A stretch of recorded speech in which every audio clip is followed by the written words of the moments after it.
नाज़रीन, वक्फे के बाद आमना सामने में आपका दोबारा खैर मकदम है। बातचीत का सिलसिला जारी रखते हैं नवीन मित्तल साहब से। नवीन मित्तल साहब, हमारे शहर में खेल कूद के मौके अब नहीं रहे। पहले जैसे पार्क्स होते थे और जैसे बच्चों के लिए ग्राउंड्स होते थे, अब वो नज़र नहीं आते। कहाँ चले गए सब? पार्क्स की हद तक मैं समझता हूँ कि ऐसा पार्क्स में कोई जो एग्जिस्टिंग पार्क थे वो कमी तो नहीं है। जीएचएमसी उसको बढ़ाने की काफ़ी कोशिश कर रही है, पर और पार्क्स बनाने की ज़रूरत है। मैं आपसे सहमत हूँ इस बात पे। तो ख़ास करके इसमें कहीं भी जहाँ पे भी पार्क बनाने की पॉसिबिलिटी है, जहाँ पे ओपन स्पेस अवेलेबल है, उसको या तो प्लेग्राउंड में या पार्क में कन्वर्ट करने का हम लोग उसकी पूरी कोशिश कर रहे हैं। तकरीबन हमने इसका सर्वे भी किया था। अभी भी हैदराबाद में कुछ 800-900 जगह ऐसी हैं जहाँ पे हम उसको पार्क या प्लेग्राउंड में कन्वर्ट कर सकते हैं। और ख़ास करके पार्क में हम लोग वहाँ के लोकल जो लोग हैं, कॉलोनी जो है, उनका भी हम पूरा उनका सपोर्ट ले रहे हैं। तो ख़ास करके वो कॉलोनी वेलफेयर एसोसिएशंस हैं जो, तो वो अगर जो म्यूनिसिपल कॉरपोरेशन जो पार्क डेवलप करता है, वो लोग वहाँ पे लोकल लोग मेंटेन करेंगे तो हम उनको थोड़ा हर महीने जो भी जीएचएमसी के सपोर्ट भी दे रहे हैं। तो तकरीबन अभी पूरे हैदराबाद में 500 पार्क ऐसे हैं जो कॉलोनी वेलफेयर एसोसिएशंस उसको मेंटेन कर रही हैं और काफ़ी बढ़िया तरीके से उसको मेंटेन कर रही हैं। तो और भी अगर लोग सामने आते हैं तो हम जीएचएमसी की तरफ से उसको भी इनकरेज करने को हम लोग तैयार हैं और ज़्यादा से ज़्यादा जितने बना सकते हैं उतने बनाने की कोशिश चल रही है। क्या हेल्प देते हैं आप उनको? किस तरीके के इंसेंटिव देते हैं? जैसे महीने के हिसाब से उसका मेंटेनेंस का पार्क के साइज़ के हिसाब से 3000, 4000, 5000 जो भी उसका एलिजिबिलिटी रहता है उसके हिसाब से हम उसको सपोर्ट देते हैं। प्लेग्राउंड जहाँ है, अगर खाली जगह है उसको प्लेग्राउंड में कन्वर्ट किया जा सकता है, तो वो भी हम कोशिश कर रहे हैं उसकी। इस दोनों चीज़ों के ऊपर काफ़ी ध्यान दिया जा रहा है। ट्री प्लांटेशन भी आपका काम बिल्कुल सस्पेंड है एक ज़माने से? ट्री प्लांटेशन जहाँ पे कुछ हद तक क्या हुआ है हैदराबाद में, ये रोड वाइडनिंग की वजह से कि जो पुराने जो ट्रीज थे वो हट गए रोड के बढ़ने के कारण, रोड की वाइडनिंग के कारण। तो भी बहुत कुछ झाड़ों को काट दे रहा है। तो उसके लिए हम जहाँ से कोई अगर मेट्रो की वजह से जा रहा है या किसी और वजह से जा रहा है, तो उसके बदले में हम ज़्यादा जो ट्रीज लगाने की हम लोग भी कोशिश कर रहे हैं। तो जहाँ ऐसे पॉसिबिलिटी है वहाँ लगाया जा रहा है। अभी एक अखबार में न्यूज़ भी आई थी कि स्विमिंग पूल की फीस भी बढ़ा दी गई है जो कॉर्पोरेशन के स्विमिंग पूल का। मैं समझता हूँ कि जीएचएमसी के स्विमिंग पूलों का इतना डिमांड है ज़्यादा कि हम लोग उतना डिमांड हम लोग मीट नहीं कर पा रहे। तो मैं नहीं समझता कि इससे ज़्यादा कोई फ़र्क आ रहा है, क्योंकि बहुत उसके अभी भी जो स्विमिंग के लिए बहुत लोग मेंबरशिप के लिए आप देखे होंगे कुछ जगह पे सुबह से लाइन लगी हुई थी मेंबरशिप के लिए, और जो उसका मेंटेनेंस का खर्चा है उसका बहुत ही कम पार्ट हम लोग को मेंबरशिप फीस से आता है। तो जितना मेंबरशिप फीस हम लोग जमा कर रहे हैं उससे कई गुना हम लोग तो कमर्शियल बेसिस पे काम नहीं कर सकते। कमर्शियल नहीं, मैं हमेशा ये समझता हूँ कि जो बल्दिया का जो पैसा है वो शहर का ही पैसा है। तो ऐसा पैसा शहरियों पे खर्च हो रहा है, तो वो खर्च होता है। वो किस तरीके से खर्च होगा, या रोड बनाने पे खर्च होगा, या झाड़ लगाने पे होगा, या पार्क बनाने पे होगा, तो वो शहर का पैसा हमेशा शहर में ही खर्च होता है। तो बट जो इशू ये है कि जितना उसके ऊपर खर्चा है उसको क्लोरिनेशन उसका मेंटेन करने के लिए, उसके साफ सफाई के लिए, उसके कोचेस के लिए, उसका एक बहुत ही छोटा पार्ट हम लोग मेंबरशिप से जमा करते हैं। बाकी का पूरा खर्चा जीएचएमसी बजट से करती है। एक और कॉलर को प्रोग्राम में शामिल करते हैं। नवीन मित्तल साहब, देखते हैं कौन कहाँ से पूछ रहा है। अस्सलाम वालेकुम। हेलो, अस्सलाम वालेकुम। वालेकुम सलाम। कौन कहाँ से बात कर रहे हैं? मैं मौलाली से, कौसिया बेगम नाम है मेरा। जी, मौलाली हनुमान नगर से बात कर रही हूँ। जी फरमाइए। देखिए, यहाँ पे पानी की बहुत तकलीफ है साहब, इधर इतनी तकलीफ है। 8 दिन में एक बार पानी, मीठे पानी का नल खुल रहा, वो भी 2 घंटे 2.5 घंटे ऐसा छोड़ता पानी, उसमें हम लोग पूरे लोग भरना, ये बहुत मुश्किल है इधर पानी की। मौलाली कि बहुत मौलाली हनुमान नगर जी जी। हाँ, अयुब भाई एक्स काउंसलर है, उनको बोलते हैं हम लोग सब मिलके, उन्होंने बेचारे गाड़ियों का इंतजाम करते, टैंकरों का, गाड़ियाँ टैंकर आते, लेकिन बच्चे कॉलेजों को चले जाते उस टाइम तक। तभी अगर बच्चे रहे तो पानी मिलता हम लोगों को, तो पानी नहीं मिलता साहब। पानी के लिए आप लोग कैसे दुआ करेंगे साहब, हमको पानी की यहाँ बहुत तकलीफ है। मेरा एक का मसला नहीं है जी, जरूर बात सब करते लोग परेशान है यहाँ। जी जी। पानी का मसला जी खासतौर पे समर में ज्यादा हो जाता है जी। तो इन्होंने जो मौलाली हनुमान नगर में जो ये प्रॉब्लम बताई है, तो उसका डेफिनेटली हम लोग देखते हैं कि वाटर बोर्ड की तरफ से भी इसको, बल्दिया का वाटर बोर्ड से कोई कोऑर्डिनेशन नहीं है। नहीं, इसका ये है कि वाटर सप्लाई पूरा का पूरा जो है हैदराबाद शहर में वाटर बोर्ड के तहत आता है। तो कुछ जो आउटर सर्कल्स हैं, जैसे जो जीएचएमसी जब एमसीएच से जीएचएमसी बना, तो ये मलकाजगिरी में आता है। हाँ, तो कुछ जगह पे जहाँ पे पूरा पाइपलाइन डिस्ट्रीब्यूशन सिस्टम नहीं है, वहाँ पे अभी भी जीएचएमसी की तरफ से चलाया जा रहा है। तो मैं इसका नोट कर लिया हूँ। तो ये जो इनका आपका प्रॉब्लम है, मैं वाटर टैंकर ऐसे टाइम पे आता है जब घर में कोई नहीं होता है। मैं नोट कर लिया हूँ हनुमान नगर और मौलाली में, इसमें क्या प्रॉब्लम है, किस वजह से ये वाटर का प्रॉब्लम जो है आपने बताया, इसको जरूर हम जल्द ही इसको सॉल्व करेंगे। और टैंकर भी जो है जी उस टाइम पे आता है घर में कोई नहीं होता जी जी, औरतें पानी नहीं भर सकती, ये इनकी बड़ी शिकायत है। और दूसरी बात हम बात करेंगे प्रॉपर्टी टैक्स की। प्रॉपर्टी टैक्स में कुछ इजाफा हो रहा है? नहीं, प्रॉपर्टी टैक्स में अभी तक तो हमने कोई ऐसा अक्रॉस द बोर्ड कोई हमने इंक्रीज नहीं किया है।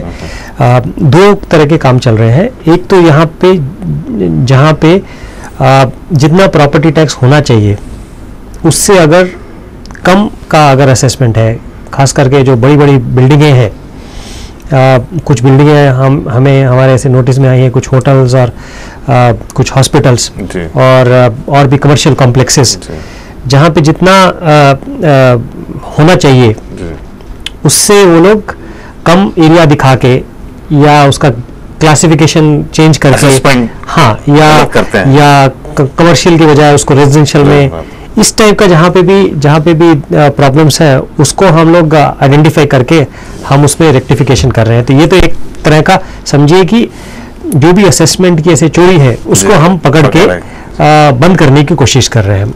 दूसरा काम क्या हुआ है कि 2007 में जब प्रॉपर्टी टैक्स रिवाइज हुआ था, तो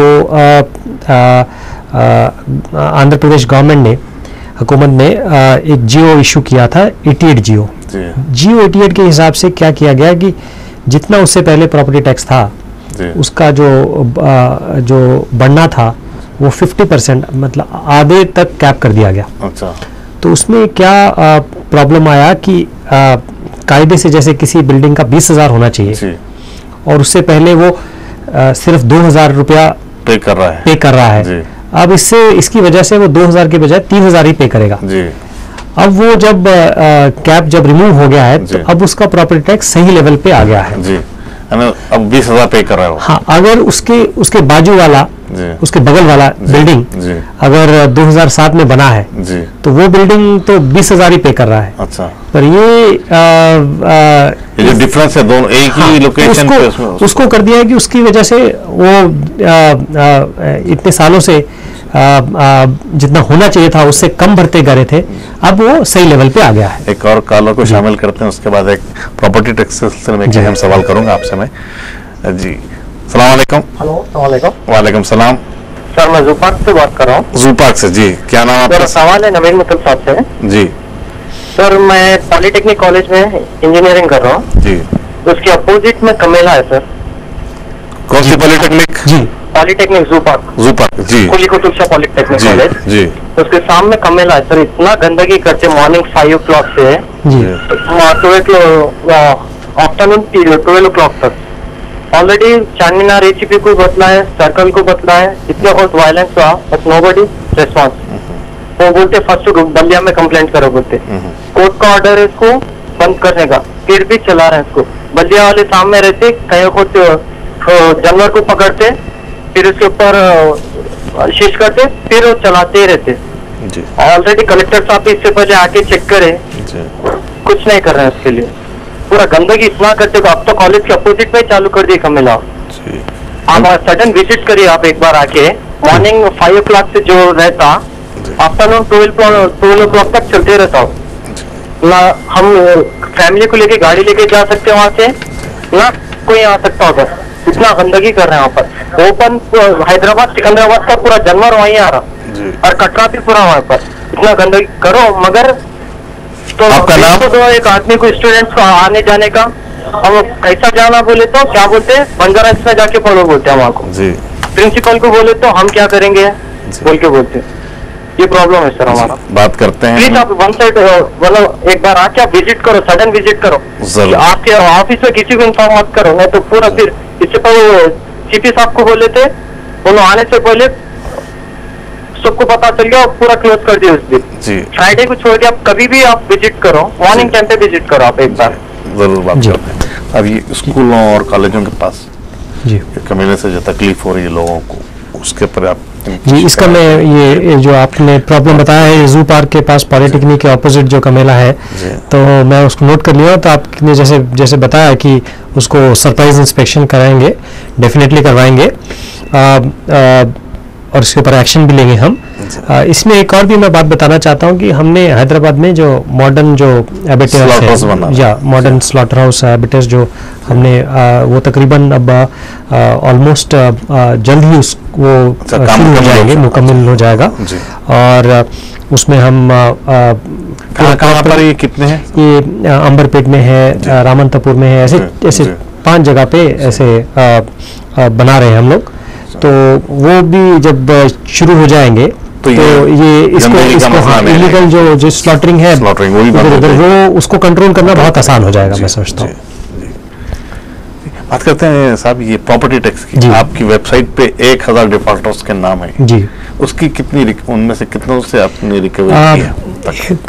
इस बीच में हम लोग रिकवरी पे बहुत ध्यान दे रहे हैं, क्योंकि ये जीएचएमसी का जो पैसा ड्यू है जी, और वो पैसा शहर के ऊपर ही खर्च होना है जी।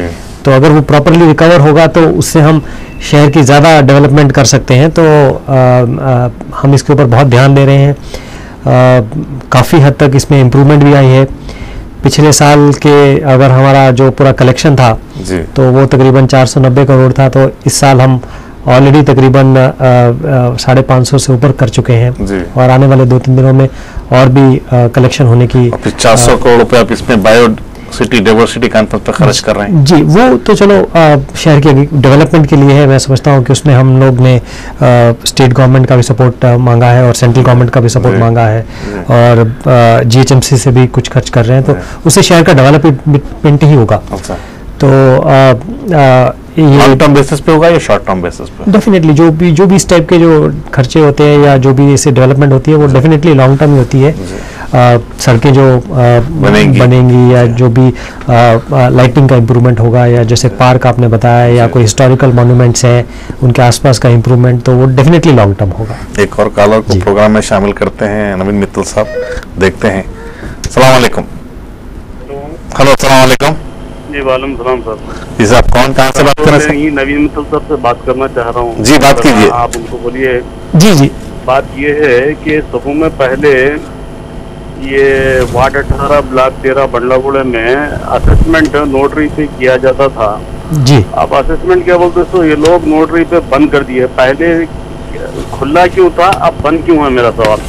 नंबर दूसरा सवाल ये है साहब मेरा, पहले नोटरी के असेसमेंट पे ये लोग नाम लिखते थे प्रॉपर्टी ओनर का, आज नाम नहीं लिख रहे हैं। ये ऐसा कहीं को साहब, यानी कि कोई अगर रजिस्टर्ड डॉक्यूमेंट अगर उसके अगर है भी तो क्या बोलते तो उसके साथ लिंक डॉक्यूमेंट सबमिट करो, फोटो सबमिट करो, घर के सामने खड़े रह के सबमिट करो, वो फोटो ले लेके सबमिट करो। ये डीएमसी सर्कल नंबर 4 और 5 ये जो 2 लेडीज जो है इतना क्रिएट कर रहे प्रॉब्लम को। कोई अगर असेसमेंट के लिए अगर आया तो उन्हें फिर के आखिरी में वो असेसमेंट न बोल के उन्हें घर में बढ़ जाना। ऐसे नाहेब ऑफिसरों को काई को रखते सब आप लोग। असेसमेंट के नाम से लोग डर रहे, दाखिल करने के वास्ते डर रहे। अरे इतना सताना, इतना न्यूसेंस करना, इतना हरासमेंट करना काई को, क्यों जीएचएमसी में क्यों क्या बोलते कोई काबिल ऑफिसर नहीं है क्या? ये दो लेडीज को आप लोग रखे हुए और इसे फौरी ट्रांसफर करो सब। ऐसे गलीज ऑफिसरों को, अच्छे ऑफिसरों को रखिए।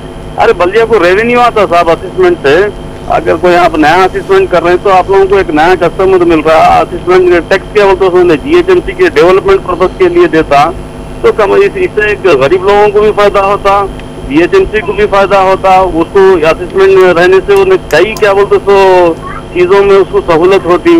मेरी नवीन मित्तल साहब से गुजारिश है कि सब में पहले असिस्टेंट किसी का भी ना रोका जाए, चाहे वो रजिस्टर्ड डॉक्यूमेंट का हो या नोटरी का हो, या फिर क्या बोलते सो असिस्टेंट में अगर आप असिस्टेंट दे रहे हैं तो असिस्टेंट पे क्या बोलते सो उसका नाम लिखिए साहब आप, बगैर नाम का असिस्टेंट कैसा दे रहे साहब आप लोग, मेरे को समझ में नहीं आ रहा ये सवाल, जरा फौरी से फौरी क्या बोलते सो एक्शन लीजिए सर, क्योंकि सर्कल नंबर 4 और 5 में बिल्कुल बिलो पॉवर्टी ऑफ लैंड के लोग ज्यादा रहते हैं। बस मेरे को यही बात करते हैं साहब, ये सवाल आपसे लिए इसलिए भी अहम है कि आप हैदराबाद के कलेक्टर भी रहे, आप इस सूरत से भी जी, इसमें इशू क्या आ रहा है, जो आपने जो प्रॉब्लम बताया है, जहाँ तक प्राइवेट लैंड है वहाँ पे मैं समझता हूँ कि असेसमेंट करने का कोई भी दिक्कत नहीं है, क्योंकि उसमें हम लोग ज़्यादा इतना लिंक डॉक्यूमेंट है या नहीं है, मैं नहीं समझता कि जीएचएमसी इतना डीप तक जाना चाहिए या जाने की ज़रूरत है। अगर वो वहाँ पे उनका कब्ज़ा है और अगर उनके पास कुछ भी डॉक्यूमेंट्स हैं तो असेसमेंट कर देना चाहिए, क्योंकि असेसमेंट करने से ऐसा कोई ओनरशिप राइट्स नहीं है जी। तो एक असेसमेंट ही एक से उसको ओनरशिप मिल गया ऐसा नहीं होता। बट जहाँ तक गवर्नमेंट लैंड्स का जो है वहाँ पे ज़रूर थोड़ा बहुत प्रॉब्लम रहता है, क्योंकि गवर्नमेंट लैंड के ऊपर चेक करते हैं आप। उसमें भी हम लोग जीएचएमसी की तरफ से कुछ जो जीएचएमसी एक्ट है उसके अंदर कुछ अमेंडमेंट्स करने के लिए भी हम लोग भेजे हैं, तो जैसे वो अमेंडमेंट्स हो जाता है तो मैं समझता हूँ कि उसमें भी कुछ प्रोग्रेस आएगा। जो तकलीफ जो जहाँ पे जेन्युइन जो लोग हैं, जहाँ के केसेस हैं उसमें प्रॉब्लम सॉल्व होगा जी। ये असेसमेंट का जहाँ तक मसला है, इसके साथ जो प्रॉपर्टी रजिस्ट्रेशन कराने जाते हैं उनको भी तकलीफ होती है सब जी। मैं इसलिए बोल रहा हूँ कि प्राइवेट लैंड जहाँ पे है, अगर कोई भी ऐसा कहीं पे किसी को दिक्कत है तो अगर आपको सर्कल लेवल में प्रॉब्लम है तो हमारे जोन के जोनल कमिश्नर हैं, उनको पूरी की पूरी पावर्स हैं, या हेड ऑफिस में है, आप ऐसा कोई भी अगर आपको कहीं दिक्कत आ रहा है तो आप डेफिनेटली हम लोग को अप्रोच करिए, हम उसको इमीडिएटली जल्द से जल्द हम उसको सॉल्व करेंगे। और खास करके आपने जो 2 सर्कल का प्रॉब्लम बोला तो उसमें भी हम स्ट्रिक्ट इंस्ट्रक्शन दे देंगे। जहाँ तक प्राइवेट लैंड्स का सवाल है वहाँ पे आवाम को ऐसा तकलीफ ना आए, तो उसमें ऐसा कुछ करना है जी जी जी। देखते हैं एक और कॉलर को प्रोग्राम में शामिल करते हैं। हेलो, अस्सलाम वालेकुम। हेलो, सामने मेरा नाम इमरान है, मैं ताड़बंद से बात कर रहा हूँ। जी इमरान साहब, कैसे हैं? नहीं मतलब साहब, good evening sir. Good evening Imran साहब। तो मेरा सवाल ये है सर कि मैं इस बर्थ सर्टिफिकेट के लिए सवाल कर सकता हूँ? जी जी जी जरूर सर। ये बर्थ सर्टिफिकेट का आप लोग बहुत मुश्किल कर दिया साहब, कि जो है मैं बर्थ सर्टिफिकेट अब तक 3 बार अप्लाई कर दिया सर। फर्स्ट टाइम अप्लाई करा था सर, सिर्फ सर्कल नंबर 5 गलत दिखा सर, मैं उसके लिए मेरा 3 लिख दिया सर। जो मैं सर्कल में रहता हूँ वो 3 है सर, ताड़बंद पे है ये, जू पार्क के पास में आता। 5 सर्कल लिखना था मुझे सर, मुझे नहीं पता था, मेरे राशन कार्ड में 3 था तो मैं 3 लिख दिया, उसकी तरफ से रिजेक्ट करिए सर। सर 50 रुपीज कोई अहमियत नहीं है, पर जो है 25 डेज का टाइम लगा सर, टाइम वेस्ट हो गया पहले। और दूसरा सर, फिर नेक्स्ट टाइम मैं अप्लाई करा सर, नेक्स्ट टाइम अप्लाई करने पर मेरा विदाउट नेम आया सर, वो जो है सर 20 डेज के अंदर आ गया सर। फिर अभी आज जाके अप्लाई करा सर, नेम के लिए अप्लाई करा सर मैं, प्रेजेंट मेरा नाम आना है तो उसके लिए अप्लाई करा। उसके लिए एफिडेविट लगाया सर, मैं राशन कार्ड का जीरोक्स लगाया और मेरा बोनाफाइड सर्टिफिकेट लगाया सर। फिर जो मेरा बर्थ सर्टिफिकेट आया था वो भी अप्लाई करा सर, ये 3 अप्लाई करा। अब ये आने के बाद सर मेरा मदर नेम और फादर नेम में जो है सर थोड़ा मिस्टेक आ गई, उसके लिए भी चेंज करना है सर।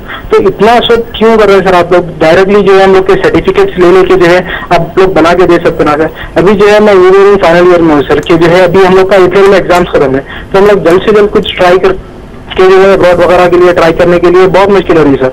अभी पासपोर्ट के भी जो है फीसेस कुछ बढ़ाने वाले हैं सर, तो इसके लिए थोड़ा आप लोग कोशिश करिए। मैं बहुत मरतबा ये कोशिश कर रहा हूँ सर 40 पे कॉल करके बताने की, थोड़ा आप लोग इस पे तवज्जो दीजिए साहब। और दूसरा सवाल ये है साहब कि जो है स्विमिंग पूल्स आप लोग के बहुत अच्छे हैं साहब, ये भी जीएचएमसी में है, चंदूलाल भारद्वाज शायद, ये भी बहुत अच्छा है सर। 200 टन में मंथली दे रहे सर, पर थोड़ा सा टाइमिंग बढ़ाइए सर आप लोग। 10 o'clock लास्ट लिमिट है, तो इसके 11 दीजिए सर, और उधर से 3 o'clock से बढ़ाई तो क्या है सर, थोड़ा अभी गर्मा स्टार्ट हुआ है, अभी 10th एग्जाम्स होने के बाद और बहुत सारे आएंगे, तो थोड़ा आप लोग जरा हो दीजिए सर।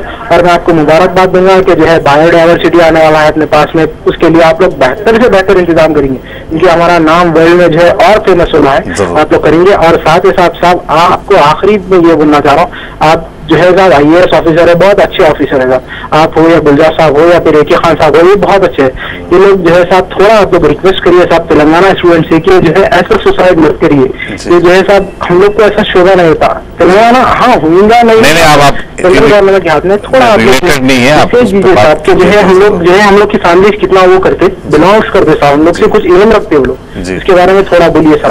Thank you sir. शुक्रिया साहब, शुक्रिया। अब ये बर्थ सर्टिफिकेट में एरर आपकी होती है जी? नहीं, इमरान साहब आपने जो ये इशू बताया है, तो बेसिकली ये क्या है, जो भी बर्थ सर्टिफिकेट दिए जाते हैं ये एक एक्ट के अंडर दिए जाते हैं, birth and death registration act, ये सेंट्रल गवर्नमेंट का बनाया हुआ एक्ट है।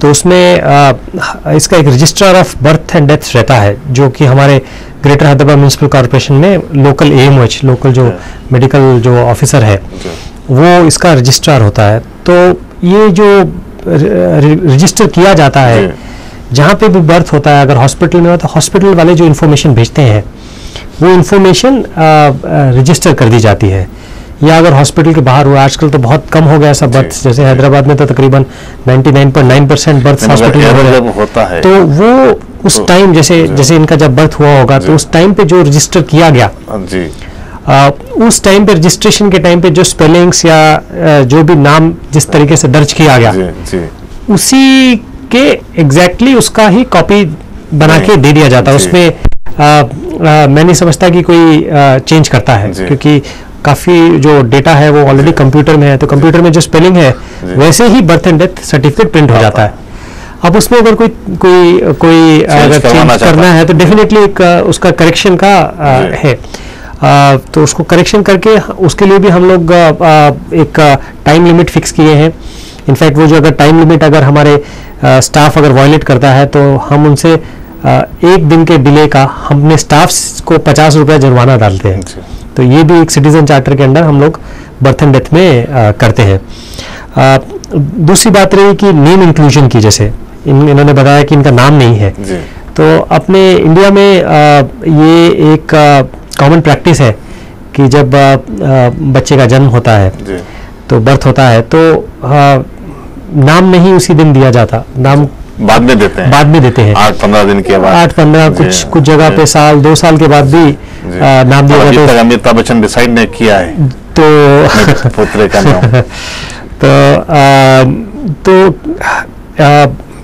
जब बच्चे का नाम दिया जाता है तो माता पिता जो माँ बाप हैं वो नाम टाइम पे दर्ज नहीं कराते। तो बाद में जब बच्चे बड़े होने के बाद जब बर्थ सर्टिफिकेट आते हैं तो देखते हैं उसमें नाम नहीं है, तो समझते हैं कि GHMC की गलती है। पर मैं सब लोग से ये अपील करता हूँ कि बर्थ रजिस्ट्रेशन के टाइम आप नाम भी जल्द से जल्द डिसाइड कर लें, दर्ज कराएं। पहले डिसाइड करना होता है, डिसाइड चलिए उसमें जो भी टाइम जो चाहिए, उनके जो कल्चरल प्रैक्टिसेस हैं कि 1 हफ्ते में देना है, 1 महीने में देना है, 1 साल में देना है, उसमें हम लोग नहीं इंटरफेयर करते। बट जब भी नाम देते हैं वो नाम भी दर्ज किया जाए। और अभी 1 जनवरी से हमने एक और सिस्टम भी शुरू किया है रजिस्ट्रेशन के लिए। हैदराबाद शहर के बड़े हॉस्पिटल्स को हमने उनको ऑनलाइन रजिस्ट्रेशन का फैसिलिटी दे दिया है कि वो हॉस्पिटल कागज पे लिख के डिलीवरी के साथ ही नहीं भेजता, बट अपने हॉस्पिटल में ही कंप्यूटर में रिकॉर्ड कर देते, फीड कर देते हैं, और वो इंटरनेट के थ्रू हमारे सर्वर पे आ जाता है और सर्वर पे दर्ज हो जाता है। इससे फायदा क्या है कि जो हॉस्पिटल जब डेटा भेजता है उसको अगर यहाँ पे दूसरा डेटा एंट्री ऑपरेटर अगर उसको एंटर कर रहा है, अगर उसमें कोई एरर आ रहा है, वो भी एरर आने वाले दिनों में खत्म हो जाएगा, तो ज्यादा टाइम नहीं लगेगा। हाँ जी।